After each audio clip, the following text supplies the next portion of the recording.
Bonsoir. Ce soir, nous allons vous parler d'un problème qui nous concerne tous, jeunes ou vieux, l'espérance de vie. L'espérance de vie ne cesse de croître, un trimestre de plus par an. C'est évidemment une bonne nouvelle, mais ça va poser des tas de problèmes à la planète et à nos sociétés. Bientôt tous centenaires, est-ce un rêve, est-ce une chance ? Est-ce un cauchemar? Regardez cette courbe absolument incroyable. C'est l'espérance de vie des Français depuis 2 siècles et demi. Eh bien, en dépit des guerres, elle a augmenté de 55 ans. Et ce n'est pas fini, voilà le problème. Tout de suite le sommaire. Il a une forme physique exceptionnelle. Il a l'esprit vif. Oh, je ne peux pas vous raconter ça, vous seriez encore là demain matin. Hein. Robert Marchand aura bientôt 101 ans. Depuis qu'il est champion du monde, c'est une vedette. Nous avons passé avec lui la 36 850e journée de sa vie.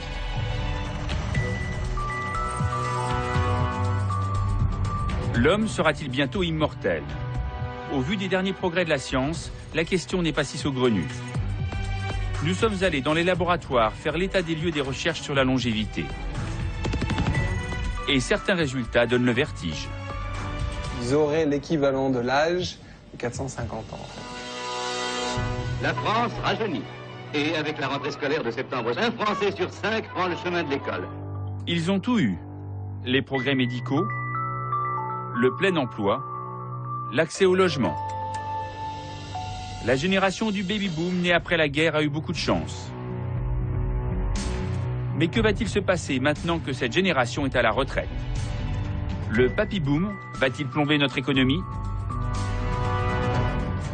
L'année dernière, j'ai fait le crédit mutuel, comme ça, avec une dame, mais on s'embrassait sur la bouche. Des publicités pour les seniors, des entreprises qui se lancent dans les ordinateurs pour personnes âgées. Le vieillissement de la population n'est pas une mauvaise nouvelle pour tout le monde. Et si les seniors étaient le moteur de la croissance?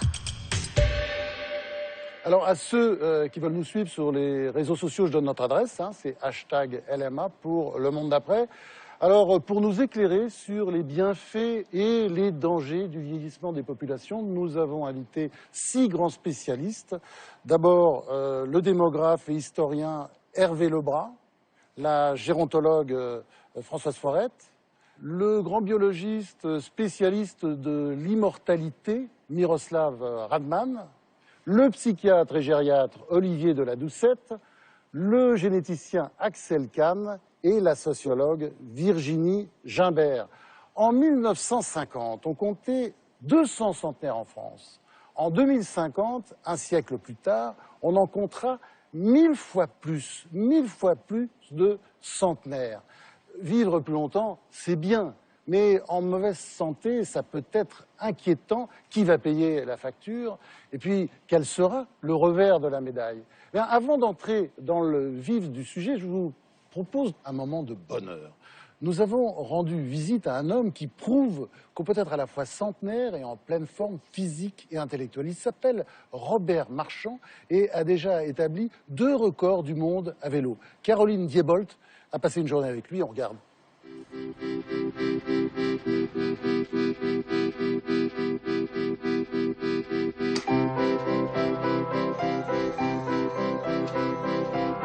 Ce matin, Robert Marchand entame la 36 850e journée de sa vie.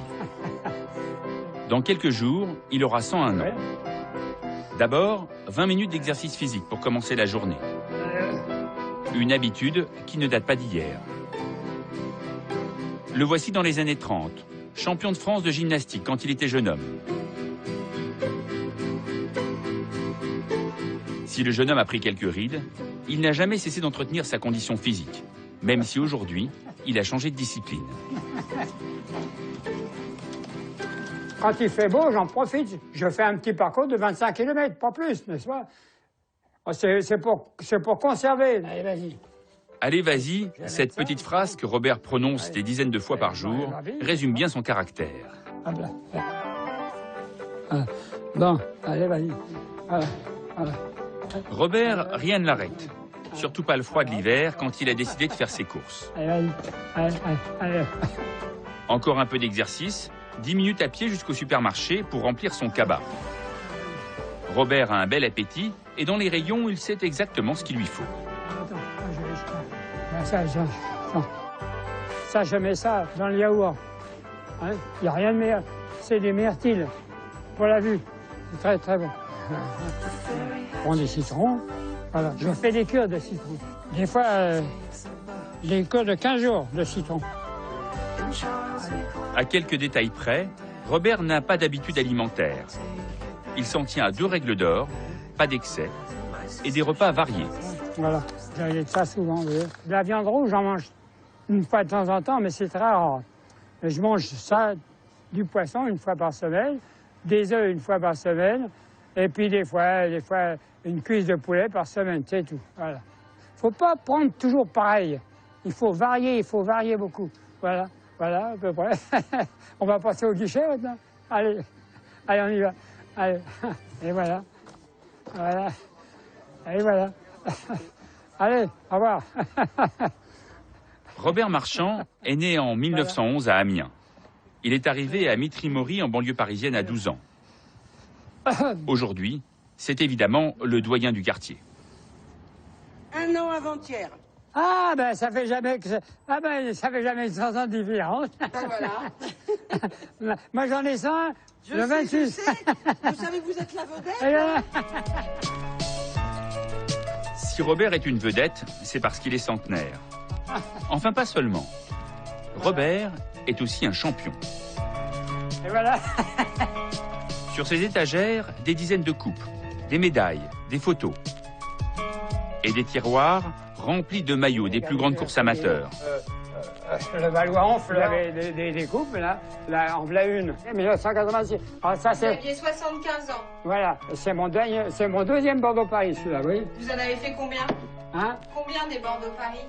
J'en ai fait 8. Robert Marchand est vraiment un cas à part. C'est à 67 ans, à l'âge où les retraités mettent la pédale douce, que Robert, lui, est devenu un fou du vélo.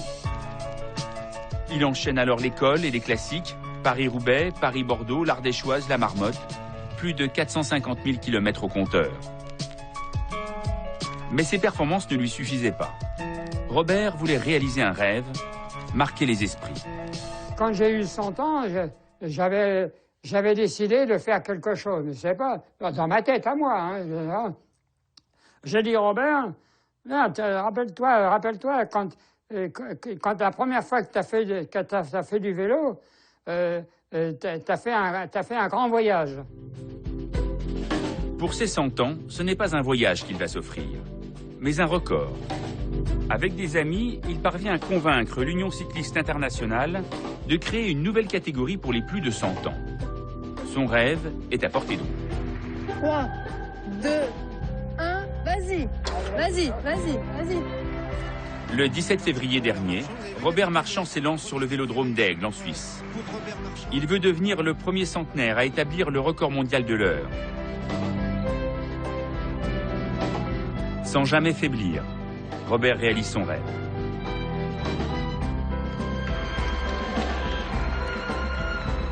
Et il s'arrête.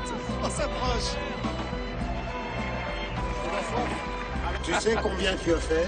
24 km. 24 251. Eh ben, dis donc. Alors, le gars qui va venir derrière moi, va falloir qu'il y aille.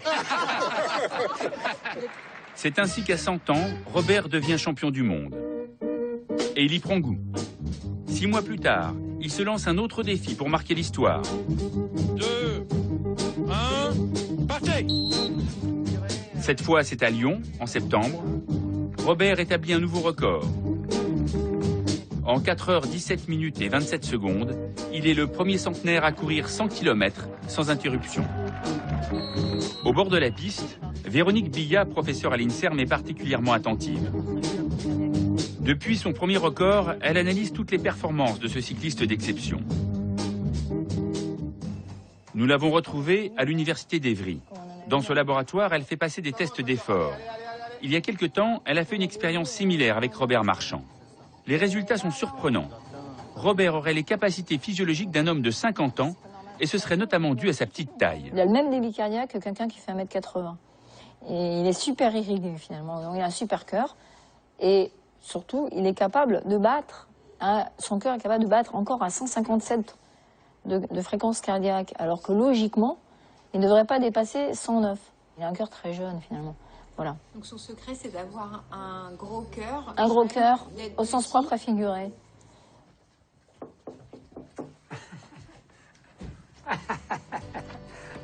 Salut Robert. Pour sa 36 850e journée, Robert, l'homme au gros cœur, est invité à déjeuner chez Pierre et Annie. Nos retrouvailles. À ta santé. À la tienne, d'accord? Allez, à la tienne. C'est bon. Bah oui, c'est de la trouspinette. Ah, c'est la fameuse... Robert n'a jamais fumé, mais il lui arrive de boire un peu de vin, comme cette trouspinette, une spécialité de ce couple d'amis rencontré il y a 20 ans au club de vélo. Ça fait combien, 2 mois maintenant? Ça fait 2 mois. 2 mois déjà? Qu'on s'est pas vu? Bah, pas tout à fait, mais presque. C'est pas de veine, ça va trop vite, hein? Bah, ça va trop vite, ouais. Et tu l'as dit. Ah, si on pouvait arrêter les aiguilles. Les aiguilles. Ah bah oui. C'est un peu notre moteur. On a fait plein de choses grâce à lui, je dirais. Parce que si on l'avait pas connu, je pense pas qu'on aurait fait tout ce qu'on fait à l'heure actuelle. Parce que c'est vrai qu'il nous a vraiment emmenés dans le vélo. Hein. Oui, 1 heure. Robert n'a été marié que 4 ans. Il n'a pas eu d'enfant, il n'a presque plus de famille. Alors, avec leurs 30 ans de moins, Pierre et Annie font aujourd'hui partie de ses meilleurs amis.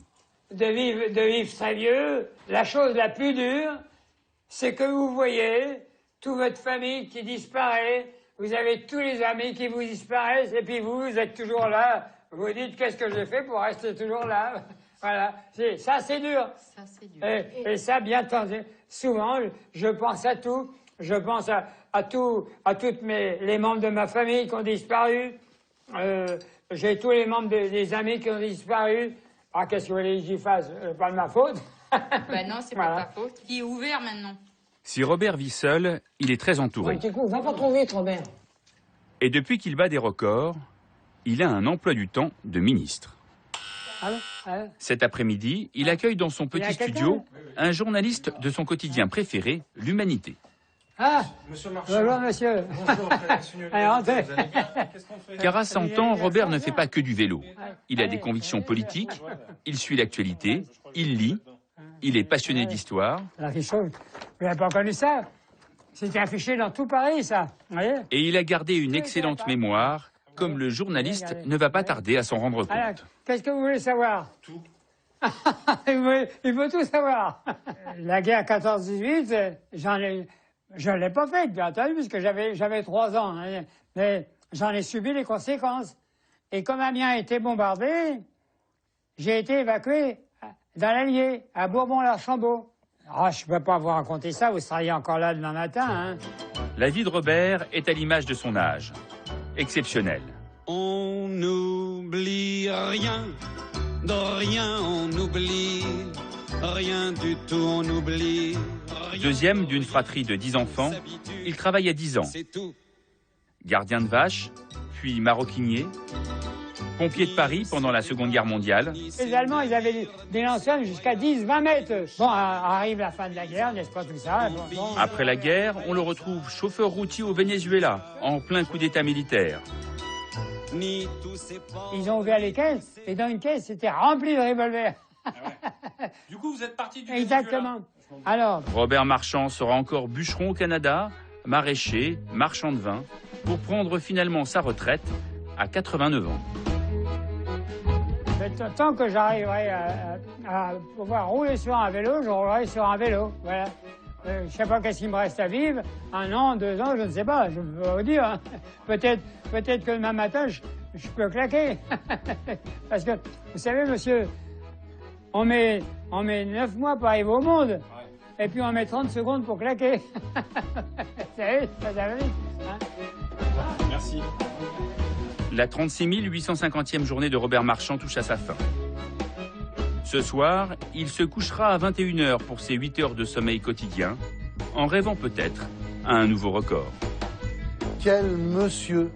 Depuis que nous avons fait ce reportage, Robert Marchand a fêté ses 101 ans. Bon anniversaire, monsieur.